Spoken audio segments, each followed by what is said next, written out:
Welcome back to SGE TV. I'm Darren McNeil, class of 2020. And I'm Grace Johnson, class of 2020. And we know what you are all thinking.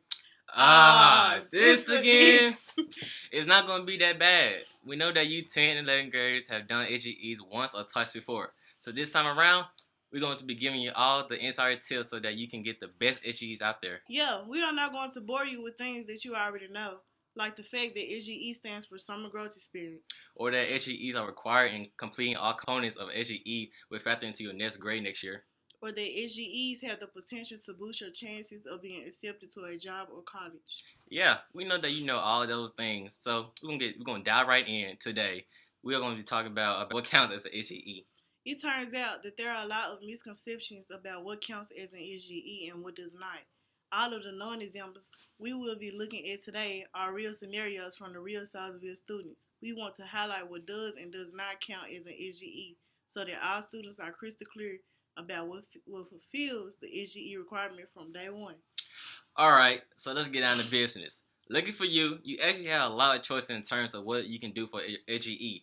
There are actually 4 broad categories that can fulfill your SGE requirement. Category 1, summer camp or academic program. Alright, y'all. I want you to be very clear about this first category.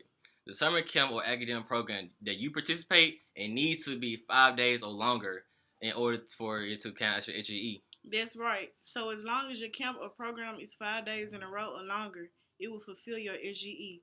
Let's look at some examples of the programs that would fulfill your SGE requirement as a summer camp or academic program. Some programs in Memphis are the Memphis Ambassadors Program or MAP, Bridge Builders, Cloud 901 Camp at the Benjamin Hooks Library, and many more.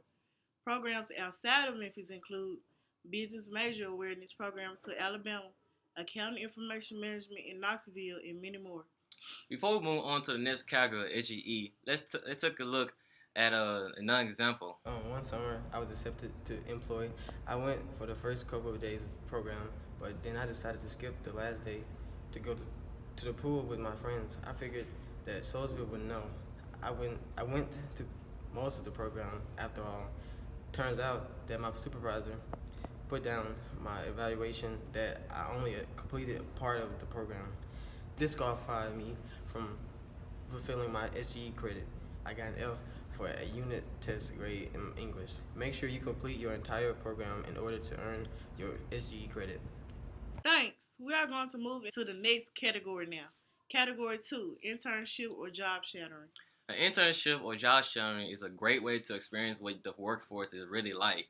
In the past, students have the opportunity to job shadow or complete internship at all sorts of cool places like Action News 5, Memphis Bar Association, Summer Law Internship. If this sounds interesting to you, make sure to work closely with your advisor or Mrs. McCain on finding an opportunity. In order to make sure we are being fair to everyone and to make sure that everyone is using their SGE as an opportunity to grow this summer, completing internship or job shadowing with a family member does not count. One summer I didn't have an SGE, so I decided to go work with my dad. I never applied to anything during advisory, so my dad just said I could go to his job with him. I figured no one at the school would pay attention and it would and count for my SGE. When I got back to school in the fall, I was told working with my dad didn't count as an SGE because you need to job shadow within an organization with a tax ID code. I ended up getting an F for my SGE grade in my English class. I really regret it because I didn't have as many interesting activities to put down on my resume. Now we're going to talk about our third category that can fulfill your SGE. Category 3, work a job. Now, beware this one. Everyone wants a job, but a lot of students aren't old enough to work or have a hard time getting hired because they don't have the experience. We know that it's frustrating, but we are just telling you now so you can be aware. Plus, if you are interested in making money, there are a lot of SGEs that pay you, so make sure you listen out for those opportunities in our commercial. In the past, we have had students work at all places all over the Memphis, including Kroger, Taco Bell, and more. They're here for another scene about what to avoid when working that job. My SGE fell through, so I decided to babysit for my aunt during the summer. Unfortunately, this did not count as an SGE because I did not work for an organization with a tax ID number from the IRS. If you work for a job, it has to be with an organization that has a tax ID number, not just the individual person who pays you. That's right. You need to make sure that if you work a job, it is with an organization with a tax ID number similar to the job shadowing and internship category. You also need to work a job with an organization that is not affiliated with your family. Only one category left. Grace, what's up next? Category 4, volunteering 35 hours of community service. Volunteering is a great SGE option.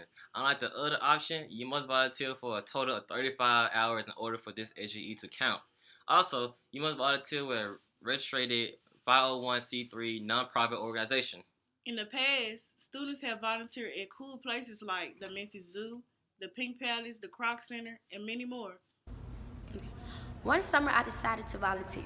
I didn't pick a specific place though. I just decided to help out around the house with family members. For example, I helped to set up my grandfather's wedding.